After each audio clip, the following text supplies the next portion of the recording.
بسم اللہ الرحمن الرحیم ایاک نعبد و ایاک نستعین۔ کلاس آج ہم بات کریں گے کہ نبی علیہ الصلوۃ والسلام کا ذوق عبادت کیا تھا۔ اسلامیات کے اس لیکچر کے اندر ہم جانیں گے کہ نبی علیہ الصلوۃ والسلام اللہ رب العالمین کے عظیم اور محبوب ترین پیغمبر ہونے کے باوجود بھی اللہ رب العالمین کی عبادت کے اندر کس قدر مگن رہا کرتے تھے اور کس قدر کوششیں کیا کرتے تھے، اور پھر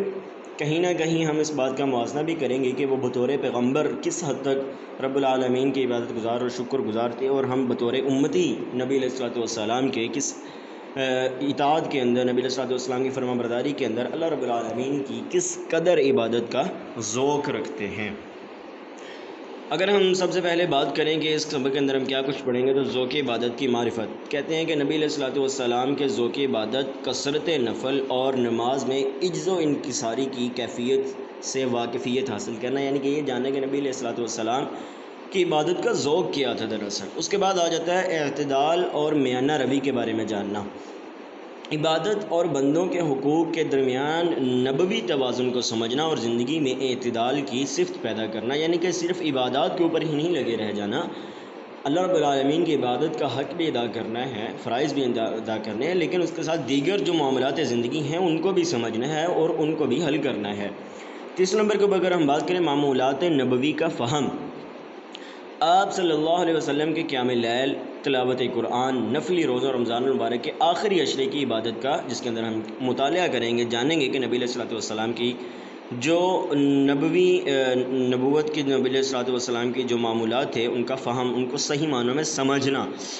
عملی پیروی اور قرب الہی، اسوہ حسنہ پر عمل پیرا ہو کر خشوع و خضوع اختیار کرنا اور اللہ تعالیٰ کا قرب حاصل کرنا۔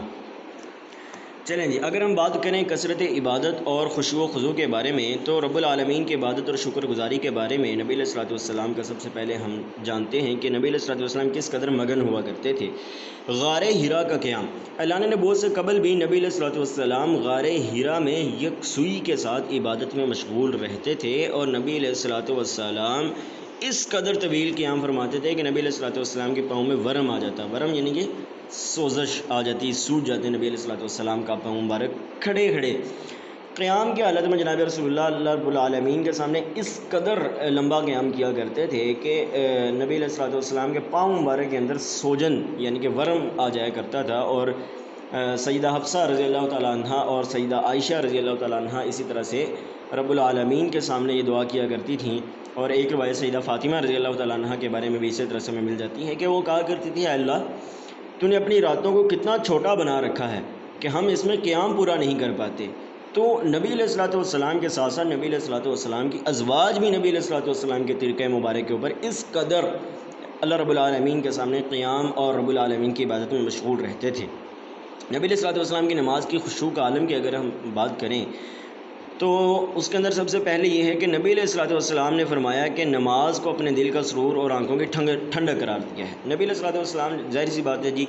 اگر آپ کو کوئی چیز، کوئی کام پسند ہو تو اس کی موجودگی کے اندر آپ ہمیشہ خود کو کمفرٹیبل فیل کرتے ہیں، تو اسی طرح سے نبی علیہ الصلوۃ والسلام نے نماز کو اپنی آنکھوں کی ٹھنڈک قرار دیا ہے، یعنی کہ رب العالمین کے حضور پیش ہونا، رب العالمین کے سامنے سر بسجود ہونا جناب رسول اللہ کو اتنا پسند تھا کہ فرمایا گویا میری آنکھوں میں ٹھنڈک ہے۔ گریہ وزاری کرنا، گریہ وزاری کی اگر ہم بات کریں تو دوران نماز خشوع و خضوع کا یہ عالم تھا کہ سینہ مبارک سے دیگچی کے پکنے کی سی آواز آتی تھی۔ مراد اس کی یہ ہے کہ نبی علیہ الصلوۃ والسلام رب العالمین کے سامنے اس قدر رویا کرتے تھے، نبی علیہ الصلوۃ والسلام اس قدر رویا کرتے تھے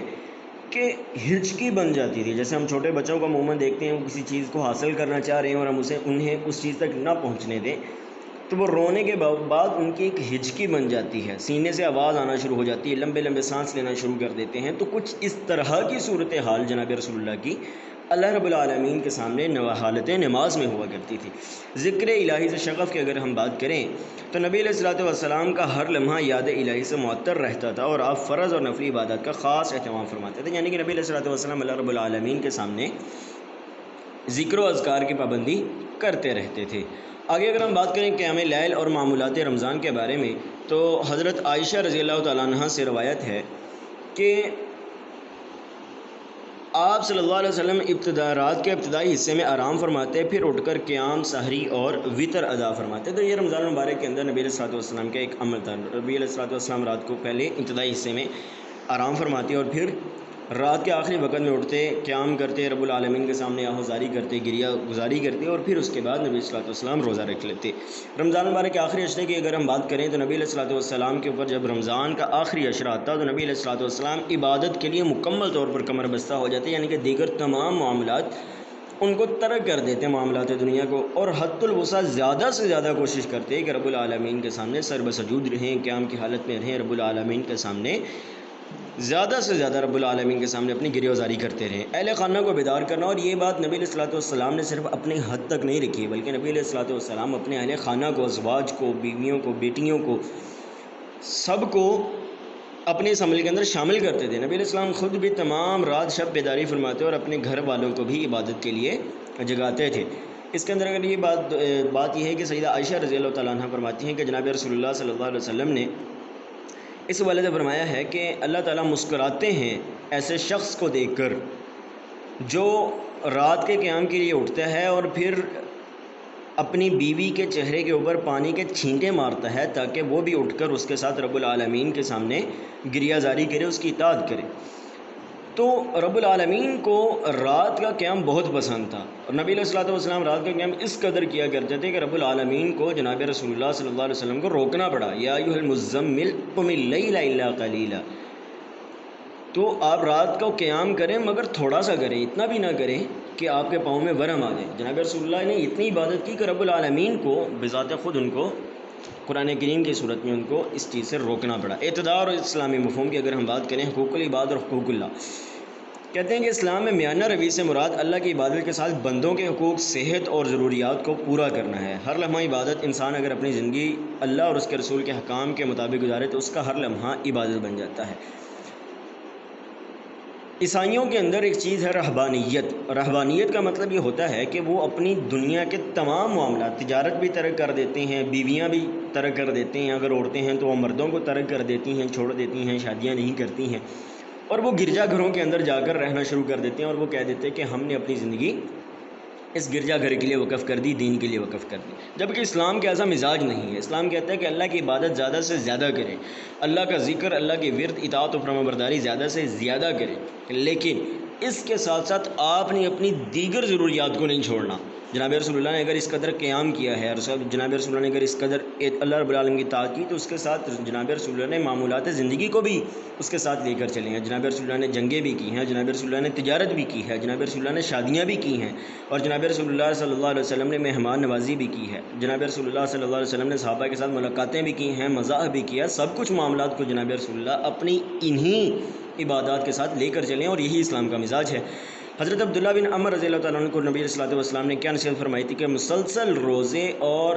شب بیداری پر نبی علیہ الصلوۃ والسلام نے فرمایا کہ عبادت بھی کرو، آرام بھی کرو، روزہ بھی رکھو، اور کھاؤ پیو بھی، کیونکہ تمہارے جسم، تمہاری آنکھوں، تمہارے مہمان اور تمہاری اہلیہ کا بھی تم پر حق ہے۔ ایسا نہیں کہ اگر آپ ساری رات قیام کرتے ہیں، مرد ہے یا عورت ہے، تو وہ اپنے دوسرے زوج کا تعلق جو ہے اس کو ترک کر دیں، چھوڑ ہی دیں، دن بھر روزے سے رہیں اور رات بھر قیام کی حالت میں گزار دیں۔ آپ اپنی بیویوں کے حقوق نہ ادا کر سکیں، آپ معاشرے کے حقوق نہ ادا کر سکیں، آپ اپنے والدین کے حقوق نہ ادا کر سکیں، ایسا اسلام کا نہ مزاج ہے، نہ اسلام اس کی ترغیب دیتا ہے۔ روحانی انقلاب اور ہمارا طرز عمل کیا ہونا چاہیے؟ نبی علیہ الصلوۃ والسلام کی تعلیمات نے بت پرستی میں ڈوبے خطہ عرب میں توحید اور روحانیت کا انقلاب برپا کر دیا۔ مراد یہ ہے کہ نبی علیہ الصلوۃ والسلام نے شرک کو سب سے پہلے کاٹا اور سب سے پہلے اللہ رب العالمین کے سامنے لا کر کے کھڑا کر دیا۔ دوسرے نمبر کے اوپر جو بات ہوئی وہ دلوں کو منور کرنا۔ ہمیں چاہیے کہ آپ صلی اللہ علیہ وسلم کے ذوق عبادت اور خشوع و خضوع سے رہنمائی لے کر اپنے دلوں کو ذکر سے منور کریں۔ الا بذکر اللہ تطمئن القلوب، کہ دلوں کا اطمینان صرف اللہ کے ذکر کے ساتھ ہے۔ اسی بات کو مد نظر رکھتے ہوئے اگر انسان کو دل کو زندہ رکھنا ہے، اس کو خوش رکھنا ہے، اطمینان رکھنا ہے، دیکھیں پریشان ہونا ایک الگ بات ہے اور مطمئن ہونا ایک الگ بات ہے۔